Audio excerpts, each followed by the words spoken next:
All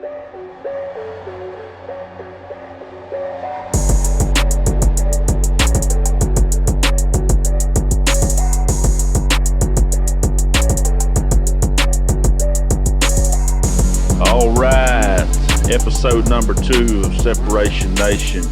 We're excited to be bringing this podcast to you. We've got a lot of great feedback off the first podcast. It's been out here a little over a week, and so now we're also happy to announce we're on all major forums, all major platforms, rather, for podcasts. So whether you prefer Stitcher, iHeartRadio, Apple, if you're an Apple person, on iTunes, we're there. Google Podcasts, you name it, we're everywhere you want to look us up. Spotify, we're on Spotify. So whatever you prefer, whatever your preferred platform is, please like and subscribe that. And then don't forget, if you're going to like and subscribe to us on that platform of your choice, also look us up on YouTube at Agents Resource Group. All you got to do is search under Agents Resource Group and subscribe to our YouTube channel. We got a lot of other great content that's going to be added on there separate, aside from the podcast. Some of that's already there.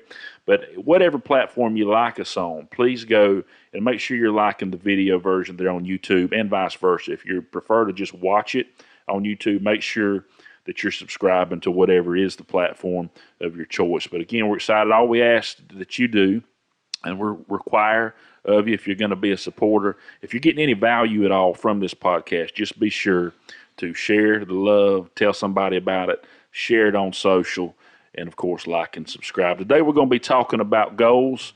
We're excited to move forward with the podcast. We got new high-end mics here. I kind of feel like I might sound like Barry White. I don't know if I should sing or what to do. But no, don't sing. No, don't sing. Okay, that's not my forte. But we're going to be talking about goals today. And John's going to kind of kick it off with some stats and statistics and kind of launch off our discussion. Well, one thing too, goals are important.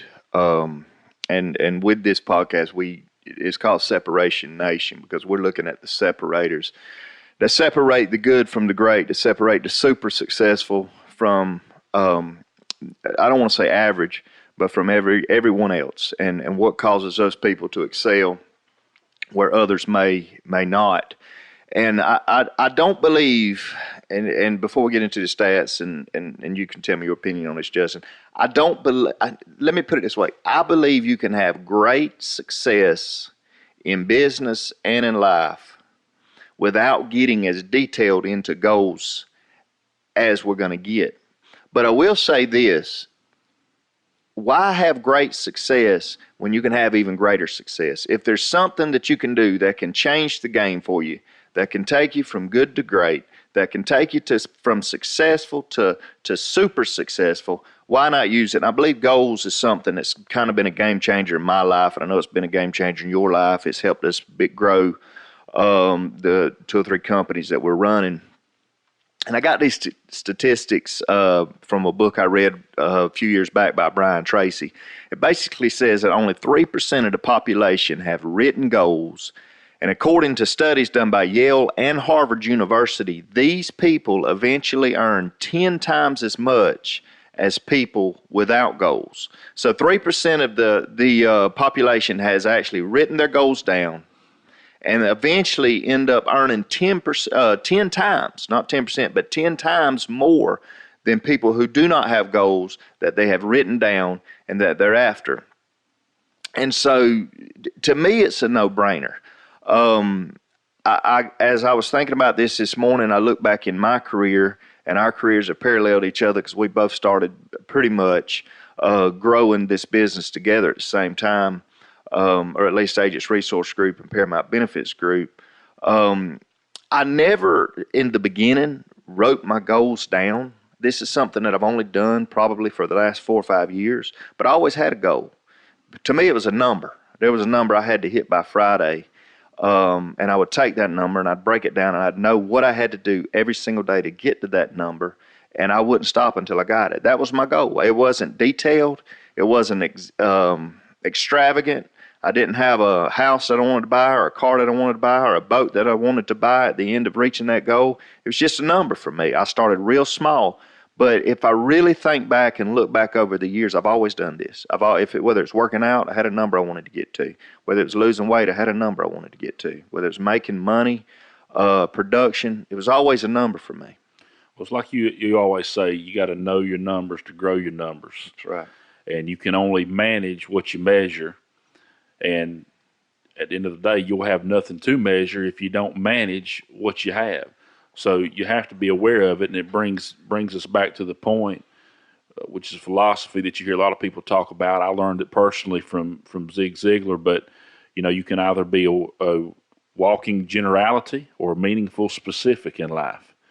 And you've got most people that walk around that do live, whether you want to call it average lives or mediocre lives or whatever you want to, whatever kind of definition you want to put on subpar living. But most people that are experiencing any lack, that are not fulfilled in life, that are not living in freedom every day, and I believe that's what a business helps you do. So many people are stuck with a job. They're dealing with just over broke. But a business will actually free you. And that's what we try to help people get involved here with our companies every day and help them understand the freedom that's available. But that's what life stands for, living in freedom every day. But when you're walking around like a zombie, which is what society can program you to do, you're supposed to go to school, make good grades, go get a stable, safe job. People tell you get something safe, where you've got dental and health insurance and a 401k and where you're getting a set salary every day and all. The whole system is designed in such a way to keep you like a hamster on a wheel, living really a subpar life, a life of mediocrity. But if you're walking around like a zombie, you're a wandering generality. You need to be a meaningful specific, and you got to be specific. You got to have specificity in your life. You have to know your numbers. You got to know what your goals are. You got to write them down, write the vision, make it plain. If you don't have it wrote down and you don't have it in front of you every day, then it's real easy to get caught into the mundane and to get sucked back into mediocrity, and get in that mindset. It's like I always talk about, people that, as long as they got enough to buy a six-pack on Friday and, go eat some of them rolls with cinnamon butter at Roadhouse and get a little steak and watch the kids play in the backyard the rest of the weekend, they're happy. And that's good. And there's times you get under a lot of pressure in life. I know you and I, there's days that I've said, man, I wish I could just be content, be happy doing that. I never could. I never would be able to. But when the pressure gets heavy, sometimes you look at things that way. But, that's where life and society has a tendency to pull you if you're not a meaningful specific and you're not getting up every day to be intentional and be specific about your goals and where you're headed. Well, getting back to the 97% that are out there, basically, according to these statistics, 97% of the population are wandering generalities, like you put it, only about 3%.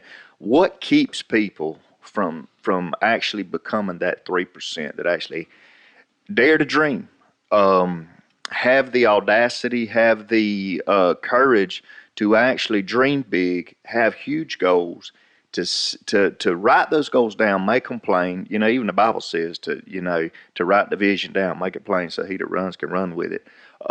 What separates people? What keeps people from saying, hey, I want better, I want more, I don't want to be average, I don't want to be a one generality, I want to be a meaningful specific, I want to do better, I want to take my life to another level? I mean, what keeps people in that routine? Well, there's four main principles that, or points, I should say. Number one is they just haven't been sold on it. They've, as a whole, you don't see people running around every day in society talking about, you got a goal setting and achievement program in your life? Are you writing? I mean, it's not something that people talk about. I mean, people come to work and they talk about, their favorite show that aired last night and how they can't wait to get home and watch the next one that's coming on tonight once they get all the laundry folded and the kids in bed. And it's just, it's the routine, it's the mundane. And so they just haven't been sold on it. A lot of times and that's due to the fact that their circle of influence is so small. You're going to be the average or become the average of the 5 people that you spend the most time with. You're going to fall victim to whatever culture you're subjecting yourself to. And so most people just haven't been sold. They're not around people that maybe think big enough, that think beyond. Birds of a feather tend to flock together. Right. If people are lazy or if they're just, they're lackadaisical or they're easily swayed into the mundane, they may have a spark in them to want to be, do, and have more, but maybe they're not around the right environment, the right people to mine that out of them. That's why environment is so important. You can take a banana tree all day long and go plant it in Alaska and yell at it and fertilize it and, do what you're going to do with it, but it's going to die because it's the right plant. It can produce and be prosperous, but it's in the wrong environment. Geography is important. Your culture is important. Right. Well, and another thing too about goals. I mean, you can't talk about your goals with everybody. I mean, there's most people around me. I'm not going to talk to them about my goal. This is where I want to be in 5 years. This is where I want to be in 10 years. They laugh at me. Right. Because at the end of the day, if your goals don't somewhat make you fearful, or I'll put it this way: if your goals don't embarrass you a little bit, they're definitely not big enough. Yeah. And that's something I've had. My son, I was taking him to school this morning, and I was showing him some things on my phone, and we had talked. You and I talked about houses and different things like that, and my wife sent me a picture of a house that she really liked, and I was showing it to him. I said, "Aiden, how do you like this house?" He said, "Man, it's pretty, but it ain't big enough." Now, to me, I'm thinking, no, that's way. I'm thinking square foot, right, cost per square foot, but kids don't think that way. Right. Kids just say it don't look big enough, And to me, if I'm going to set a goal that it's going to take me, some time to achieve, it's going to take me effort to achieve it. Why not set it big? Why not, go for the gusto? Why not make it something that when you show it or say it to people, it's almost like, okay, buddy, okay. And like I said, I mean, I can talk to you about goals that we have, you and I have, and we probably, I know numbers that we've talked about, we probably wouldn't necessarily air that, not right. Even on the podcast, because sometimes when we sit down and talk about numbers for the future and the things that we want to do and achieve, I don't know about you, but sometimes I leave thinking, oh, that's going to take some work, right. But it's supposed to, it's absolutely supposed to. And then, like you said, you got to have an environment, but that environment's not always easy, because if you're a goal setter and you're someone that writes it down and you're really after it, you're into 3%. And so you're 97% of the people around you can't talk to them about it. So you got to find the 3%. You got to find people that you can. And the three, like we talked about before, I mean, not the 97% work for the 3% that's willing to do the work and never gave up, which also coincides with studies where approximately only 4 to 5% of the population write those goals down. That's right. And you look at 4 to 5% of the people on the earth control 100% of the world's wealth. So all that correlates astonishingly. And it's important to understand, too, I mean, if your goals don't hurt, they're not big enough. And if they hurt so much that you avoid them, you're not big enough. That's a great point. And that's where you got to be, do, and have more. It's the be, to do, to have. If you want to have it, let's back up. You're going to have to take massive action. You got to do something. And in order to do it, you're going to have to be the person that you need to be, that gives you the power that enables you to do what you need to do, to have what you need to have. And all that starts with stuff like this: listening to the right information, getting the right data, the right content, listening to Separation Nation podcast, listening to, Automobile University, listening to positive speakers, influencers, people that have actually done it and it's not just faking it. But that number one reason, they've not been sold. Second reason is they don't know how. So maybe they've heard about goal setting. They've heard that I need to have these goals. I need to write stuff down, but they don't practically know how to do that. And that may sound simple, like, well, you big dummy, you just write your goals down, but I mean, some people need a little more help connecting the dots than that. But a lot of people just simply do not know how to get the ball rolling and to start that goal setting and achievement process. And there's a lot of resources out there for it, but it does start with just taking action. You got to decide what you're going to do, because the majority of the universe suffers from FTI, which is failure to implement. They just never get started. It's the number one reason businesses fail: FTI, failure to implement. You have all the great ideas in the world, but if you're not willing to take the risk and to get started, and get started somewhere, even if you don't know how to do that, that goes back to the principle we mentioned, I think, on the first episode, is being willing to do something poorly until you learn how to do it better. The fact of the matter is just flip and start. Start somewhere, and don't sit around and be 70, 80 years old talking about all the stuff you could have done and should have done, but you just sat around and didn't do nothing. Well, I mean, take for instance this podcast. I mean, you came into my office and said we need to do a podcast. We said it one time, let some time go by, and then we met back together. And you stand in my office. You said we need to do a podcast. And what did I say? When you want to start?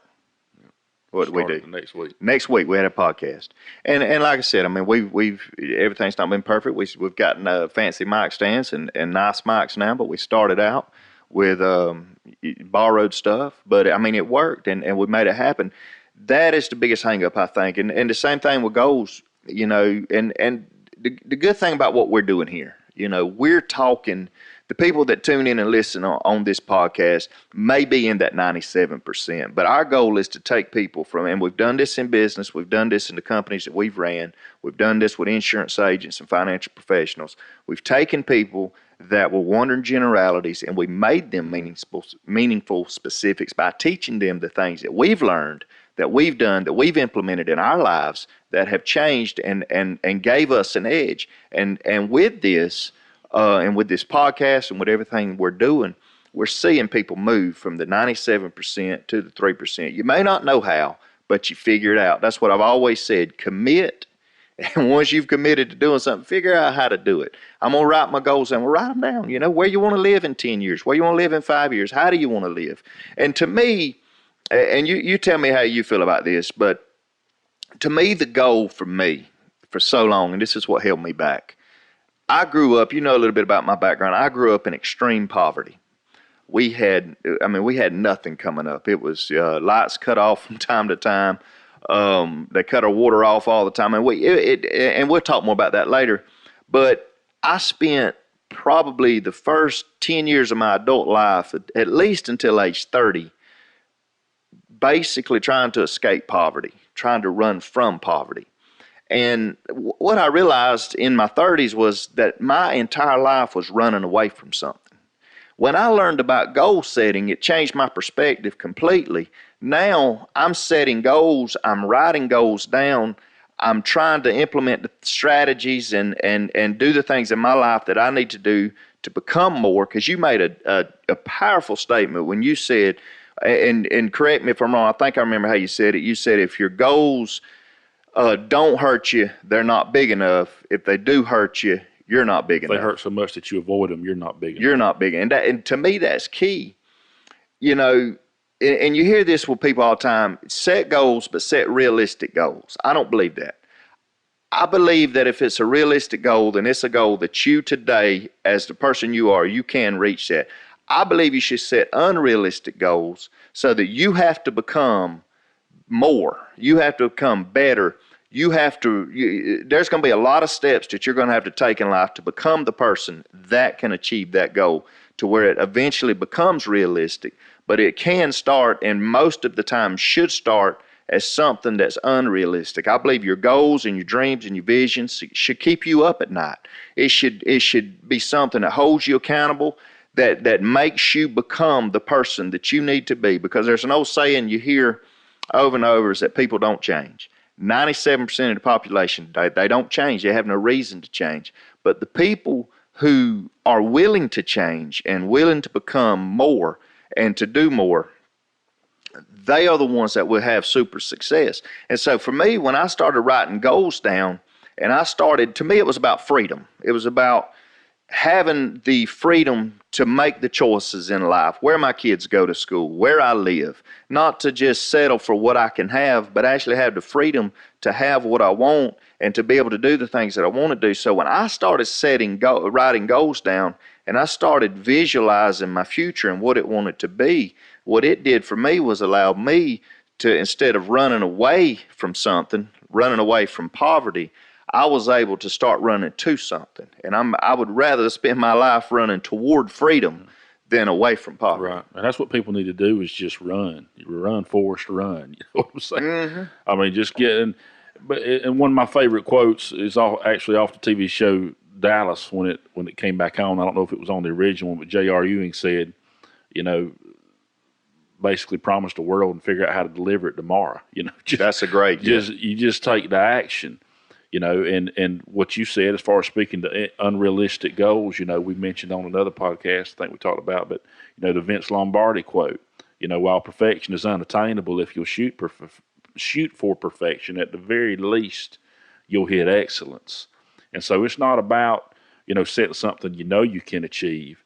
It's about if you set it up here at 100 miles an hour, you're going to at least get to 80 miles an hour, and that's faster than you was going before you had to go and you took the action and you set out anyhow. Yeah. And that's what people get hung up on, their perfect picture of how they want everything to be, and they think, like we mentioned with the podcast, we got the money. We could have sat here and ordered the whole system and the room that we're going to turn into a studio, and we could have paid the people and jumped on it in 6 weeks, but that's not how we roll. That's right. If we say we're going to do something, then we're going to do it, and the rest will catch up, or they'll get left behind, and that's what we'll do. And so, it's not about the perfection. I mean, the mics, things we used, first podcast, it wasn't the perfect scenario, Right. but it's about getting started, and you can still do something quality and do something great. And I'm talking about more than podcasts, obviously, but you can do something great with what you have, and that's what I've always believed. Life's about walking in excellence. And when you walk in excellence, we believe excellence honors God and inspires people. And when you take that step, excellence, my definition of it is doing the very best you have with what you've been given. And when you do the very best you have with what you've been given, it creates a synergistic effect. It attracts people. People run to that. They want to be a part of it. A rising tide raises all ships, and then we're all able to do and have more together. Yeah.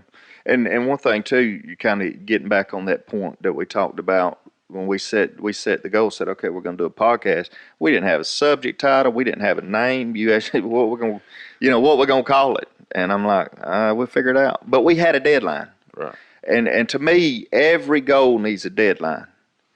And like I said, if you get 80% of the way there, but you don't get, hey, you're 80% closer than you was. I tell people this all the time because we deal in finance, okay? Everything we do, for the most part, it has a financial return, what have you. But what I tell people all the time is set goals that you may not obtain those goals. In other words, you may not hit the numbers you said you were going to hit, but if you get rich failing to achieve your goals, that's a pretty good outcome. If you become wealthy failing to achieve those goals in the time you set, it's like anything. If I say I want to lose 10 pounds in 8 weeks, and 8 weeks is up, and I've only lost 5 pounds, well, guess what? I'm 5 pounds lighter. I'm not going to cry. We'll give it another 10 weeks or 8 weeks, whatever I said, and continue to go. But the time limit, because what that does is it holds you accountable. Super successful people, and this is another separator, they have the ability to hold themselves accountable. Right. A lot of people need accountability networks, and I mean, you and I have held each other accountable on many things in life, but super successful people have the ability to hold themselves accountable, and if they give themselves, in other words, let me put it this way, they keep the promises they make to themselves. Right. If I look at myself and say, okay, in 2 weeks I'm going to launch this thing, or in 2 weeks I'm going to have at least the goals and the plans written in place, I put a time limit on myself. I set a standard for myself, and I hold myself accountable. And that's what goals are. Goals, to me, a goal is like a destination. This is where I want to end up eventually, and I'm going to set a 12-month time frame on it. I've told, and you've heard me say this before to a lot of our partners and agents, is the 3 things I believe you got to do with goals, and there's a whole lot more, but just to be simple, number 1, you got to write them down, because it's not real until you write it down. It's just an imagination. And to me, I don't think you got to, and I've heard people say it. I know Grant Cardone says, write your goals every single day. Every day he gets up and writes his goals, or before he goes to bed, he writes his goals down on a legal pad, and that's great, and it's definitely worked for him. But if you're not going to write your goals down every day, I think you ought to at least have them in front of you. You ought to at least read them. And to me, I read them out loud, and I'm a picture person. I want to see pictures. I've got pictures in this tablet on a vision board, and I'll tell a story about that in a minute, but I got pictures on a vision board. I want to be able to at least take 5 to 10 minutes every single day, whether it's first thing in the morning, whether it's on my lunch break, if I take a lunch break, or whether it's before I go to bed, and I want to look at those goals, and I want to remind myself This is the destination. This is why I do the meetings. This is why we deal with like yesterday, we for 3 hours dealt with crap. I mean, might as well say it. Stuff that's taxing, stressful, shouldn't have to deal with, but part of what we do, part of this, and sometimes I need to be able to go home or get by myself and remind myself why that 3 hours of hell was worth it to me. Because this is the end result. This is the destination. I'm not going to get hung up on the speed bumps or the potholes or the ditches that I hit along the way or along the road, because I'm going to keep my eye on the prize and keep my eye on the destination. And that's what writing these goals down and revisiting them on a daily basis, that's what it does. It's my reminder. Hey, this is where we're going. It's going to be worth it one day. This is why you're skipping. This is why you're eating healthy. This is why you're saving your money. This is why you're getting up at 6 o'clock, maybe 5:30, maybe 4:30, whatever. You need that daily reminder every single day. This is why. This is my why. Right. Well, you certainly can't hit a target you don't have, but you definitely can't hit one you can't see. And so when you've got it in front of you every day, and we talked about on the last podcast, you mentioned I got a bottle of wine that I look at in my cellar closet every time I go in there that I've got earmarked for when we hit a certain production number as a company, as an organization. I've got house plans on my computer, and we've talked about that before. I mean, just the fact of getting together, even with your own family, with your spouse, with your kids, we showed my daughter a house plan we're planning on building in the next 2 years, and she went to school the next day. Come home and said, Daddy, I hope it was okay, but I told all my friends about our house, and she's excited and been talking about it for weeks. But having a goal and having it in front of you, having a vision board, having it where you can see it, it keeps you excited. But like you just mentioned, on the days that are tough and rough and aggravating, the days that maybe pull you down out of the top of the ship where you can see the whole picture, out of the bird's nest, some of the days that pull you down to more meaningful things and get you focused on some of the aggravation or the problems or the things down on deck that's not going right, to be able to go back and go home and say, okay, let me take this aggravation, this issue I went through today, and let me lay that in front of and hold that up against the backdrop of eternity and the vision and where I know my life's headed and the plans that I have and that I'm moving towards. Because, I mean, you got to have a target. You got to be able to see the target. And at the same time, if you don't have a timeline and a target, if you're not specific, then all you got is a dream. That's what separates a goal from a dream. A dream's great. It's great to dream. But you got to learn how to transition that dream. There's a lot of people spend their whole life just dreaming and get a whole lot of nothing. I know some of the best, most broke people I know are some of the best dreamers I know. They always got an idea and 3 and 4 and 5 things they're working on, and nothing ever comes to fruition. But if there's not a target and there's not a timeline, you don't have a goal, you've got a dream. And that's the thing with setting that target and setting the timeline. You hold yourself accountable when you say, this is when I'm going to start. And you may start small, and you may start a whole lot smaller than you want to, but the fact that you start, and you hear me say this all the time, and I say this to the guys, just go to work. If you'll do those things, just go to work. That will solve 80% of the problems in life. And it'll solve stress. It'll solve worry. In some cases, even depression. Not in all cases, but in some cases, just action, going to work, getting started, doing the thing, not talking about it, but going from talking about it to being about it. That's a game changer. And you also need to be intuitive enough to be able to identify what obstacles you may encounter, or may come against you in the process of pursuing the goal. A lot of people write down their goals, but then they don't ever contemplate and write down and sit down on the onset and say, what obstacles do I anticipate encountering along this way? Because you can only win if you first plan to win and prepare to win. That's right. Plan to win, prepare to win, then and only then can you expect to win. So, man, I'm a shoot from the hipper, if that's a way to say that. I mean, I'll shoot from the hip in a heartbeat. I'll promise the world to figure out how to deliver it tomorrow. But at some point, once you pull the trigger and you're moving forward, you got to take a few seconds to count the cost. What might I encounter? What am I going to come across, so that you can be prepared to face some of those obstacles? So we've talked about, I mean, you have, what are the 4 main reasons? Well, haven't been sold on it. Second, don't know how. Third one is they're afraid, fear. That's a big one. False evidence appearing real, fear. So they sit back, so many people are pulverized. They don't want to make the jump. They don't want to take the leap because they don't want to let go of the good. Okay, here's what I know I got.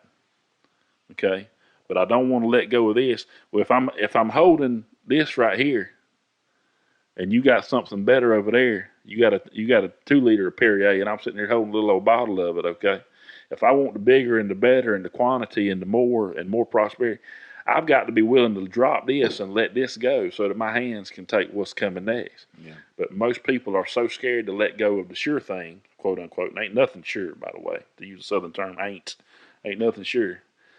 But they're so scared to let go of what they have currently. They're the good for the great. Okay, they're sitting there. They've got the good. Well, if I know I got this right here, again, it separates 97 and 3%. The people that don't want to make the jump, that let fear pulverize them, that believe the false evidence, and they allow it to appear real in their life. But I mean, you're never going to have the great things as long as you're still holding on to the good thing. Well, one thing, and let's talk about the fear. What makes people afraid to actually take that step to where they start? They allow themselves to dream. They allow themselves to have goals. They allow themselves to set goals. And I think one of those things is this. A lot of times people look at super successful people and they think, okay, well, he did it, but that's him. I can't do that. And you made that statement a while ago. You shoot from the hip. That's what we do. We shoot from the hip, but we're shooting. At the end of the day, we're shooting. Whether we're shooting from the hip or whether we got this extravagant plan or whatever. It's like this podcast. We didn't know what we were doing. I called, Aaron, who produces all of this, and I said, look, we want to do a podcast. I'm going to get some mics. I think we can get some decent quality. You handle the rest. And, I went on and I looked who's got the most successful podcast in the world. I looked at Joe Rogan, watched Joe Rogan for a while. I actually binged watched Joe Rogan for about 5 hours. And then the other ones like Ed Milet and the ones that are doing podcasts. But we got started. We shot from the hip. We faked it. But we did pretty good, and everything looks good and there's excellence on it. But we started and we shot. And it wasn't that we looked at someone and said, well, they're doing it, but that's them. Most people that are successful in life, it's not that they're brilliant. It's not that they have something special about them. They just come out of the womb an entrepreneur, come out of the womb successful. It's not that. They just decided to be different. They decided no matter where they started from, they were going to get to that next level. And I know a lot in my life, I looked at where I grew up. I grew up living in housing projects and single wide trailers. To me, to go from a single wide trailer to a double wide trailer with a couple boxwoods in the yard, that's a pretty big goal, pretty big dream. And that's fine. At one time, that was my goal. And I got to that goal. But to look at something like, let's say, like where I live now and to say, this is where I'm going to be one year, you would have never told me at 18 I would be where I'm at. But I went from goal to goal, from level to level, and I didn't allow my past or how I was brought up or raised or educated or where I came from, I didn't allow that to stop me from dreaming to believe that I could have anything that anyone else could have. I watched a guy last night. I was watching a video of a guy that was a Navy SEAL. And they asked him, what are some, I can't think of his name, but basically what they were asking, what are some sayings that have taken you through life? What are some of the things you learned as a Navy SEAL that allowed you to complete SEAL training, allowed you also to excel in these other areas of life? And he said, the biggest statement that was ever made to me by one of the drill sergeants was this. He looked at me and he said, lesser men have done this. Lesser men than you have completed this. Mm-hmm. And I believe that's true. And then he changed it. He said, maybe you don't want to say lesser men, but just say other men have completed it. And I've just somehow, I don't know when it changed in my mind, but I believe that if anyone can do it, I can do it. And that's where we got to get to. If we want to leave the 97% and we want to be in the top 3%, we want to be people that are meaningful specifics, to use your words. If we want to be that, we've got to look at other successful people and we've got to say, hey, if they can do it, I can do it. And take that step to write those goals down. Because I tell you, I've been around some super rich people, some super successful people. They're just like me and you. just like the people listening on this podcast. Nothing special about them. They just got their ass up and went to work, set big goals, and made it happen. Well, if that's how I've always judged my life. If anybody else can do it, then what's my excuse? That's right. And I look at people that literally have actual. I mean, just look around. I mean, with social media today now, it's real easy to come across and see. But look at the people that have had way harder, farther times, upbringings than I have. That have had all kinds of actual physical health issues. I mean, things that should have deterred them that would have been easy. Nobody would have judged them people to have said, well, you just need to sit there and get on government help and just take it easy and live a nice life. That are CEOs, billionaires, millionaires, athletes in wheelchairs. I mean, have done just ridiculous, amazing things they've accomplished because they just, I mean, what we'll say, and you'll probably hear this at least on every other podcast, but you can have excuses as a result, but you'll never have both.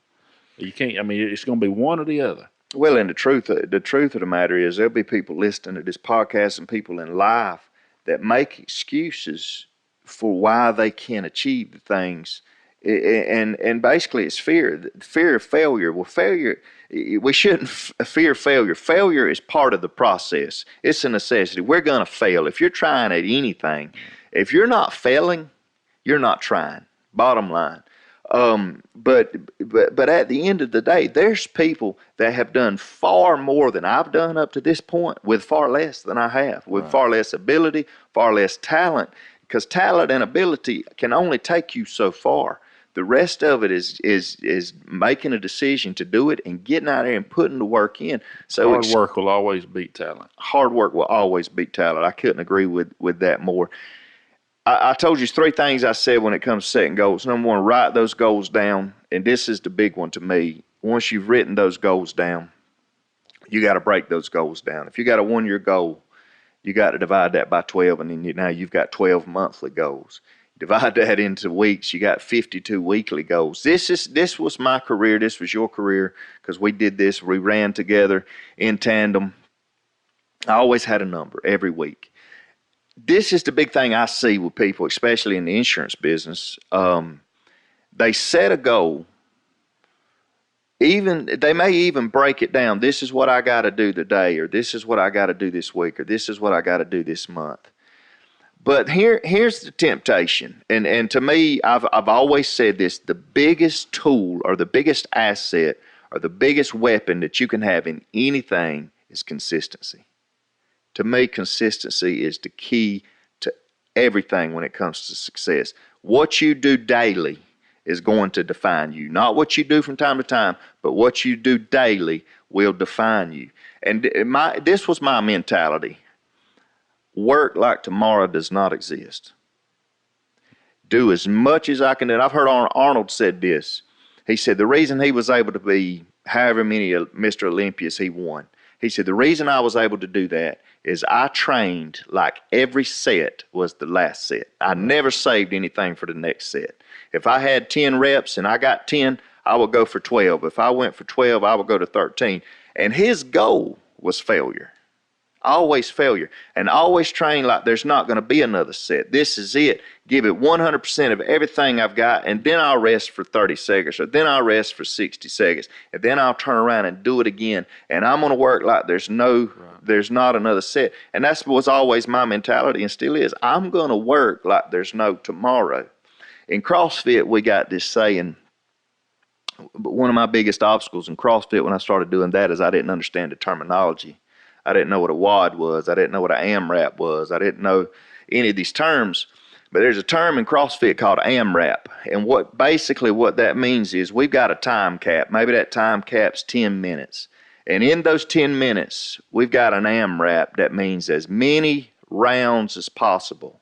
You got 10 minutes, do as absolutely as much as possible. Don't leave anything on the table. Don't leave any energy. Don't leave any effort. Do as much as you possibly can. And I've always tried to apply that to work. If I got a 4-hour window at work, I'm gonna work I'm gonna AMRAP that. I'm gonna do as many reps or as many rounds as possible. And if I've got a goal that I've got to achieve, If I've got a weekly goal and I break that down into 5 days, I'm not going to take Monday off and say I'll double up on Tuesday or I'll double up on Wednesday or it's 3 o'clock on Monday. I'm just going to go home. I hadn't hit my goal, but I'll pick it up tomorrow. I got to do it like tomorrow doesn't exist. I got to be consistent day in and day out. And that's why I break those goals down so that I can hold myself accountable to be consistent. Well, every day you start back at zero. Absolutely. Success is never owned. It's rented. The rent's due daily. You get up every day. What gets people in trouble, even a lot of talented producers, agents, are part of our organization, one of the hardest things sometimes that we have to beat out of them is coasting. That they say, okay, well, I've had a great week or I had a good 2 or 3 days. And so I'm going to take it easy the rest of the week. I'm going to sit back and chill next week because I made, $8,000-$10,000 this week.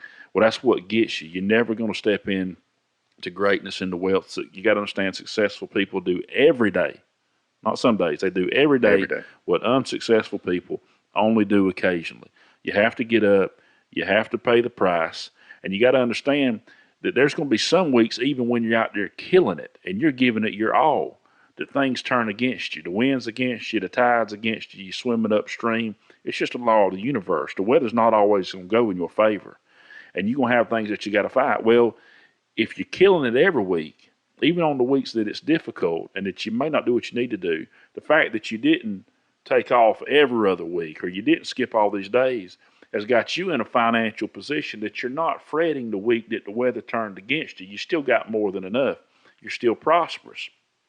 But that's when you're not, again, planning and preparing. That's planning and preparing to win. It's consistency, being consistent. And not just consistent, but starting the day, getting up, like Zig Ziglar used to say, if you're going to eat a bullfrog, you don't want to have to stare that thing in the face all day long. Getting the thing out of the way that would limit your productivity because you're worried about having to do it all day long. If you got to make the difficult call, if you got to work out, if whatever it is that's really something that's going to weigh on you, get that thing out of the way. Swallow that frog first thing in the morning so that you can move on through your day. It's about efficiency. It's about planning to win, preparing to win, and expecting to win, and to doing it every week, getting up, working every day like you broke, because there may come a day that if you go years and years with this foot to the pedal coast, well, you're not going to have enough reserves when tough times may come. And they always come. It's like feast or famine, just like in the story of Joseph in the Bible. He has 7 years of plenty, 7 years of lack. But what he did not do was coast during the 7 years of plenty. He worked, they harvested, they planted, they did everything they had to do to store up so that when the hard times come, there's no time to coast. And if that's why these goals are so important. And I'll end on this. If you've got the why, if you've got the future in sight, you're looking at this daily. You're reminding yourself, this is why I'm doing this. This is the life I want to have. Just like you said, you get your whole family involved. It ain't just you with this goal and your spouse with that goal. They got to believe they deserve it, which was the last point here. There you go. You got so many people don't set goals and don't move into success because they don't think deep down that they deserve it. That's right. And I'll piggyback off on that. A lot of people, when they get to a certain level of success, they end up sabotaging that success because they feel like an imposter. They feel like they're at a level in life, they're living at a level in life that they don't deserve. Now, they would never say that out of their mouths, but deep down, that's how they feel and that's how they believe. But I believe this, and not to get super spiritual on this, but I believe God created us in His likeness and in His image. And He created us to succeed and for success. And no matter what we've ever done in life, no matter where we come from, no matter what hand was dealt us, we all deserve to be free. We all deserve financial freedom. We all deserve any type of freedom that we're chasing. And so don't be hung up on the fact that you feel like you don't deserve something. Absolutely. And if you don't know how practically we've covered a lot of the bases today, but we do have a resource that we can get to you. If you'll email us, or you can, however you want to contact us. Some of you, I know most of it's going to be email, but messaging through social. However, we do have a digital form of a goal setting resource that we can send out to you for those that might be interested. It's a free resource. Just make sure you like and subscribe, follow us, and come through one of our social media avenues, and we can get that to you. And be sure, again, to like us on all platforms. If you're listening to the audio, go to YouTube, like us there, and subscribe. And do the same if you're more of a YouTube person. Be sure to subscribe on the podcast preference platform of your choice. Today's been on goals. It's been great. I don't know if you got anything else, but that's been a great podcast. We look forward to coming to you again here in just a few days with episode 3 of Separation Nation.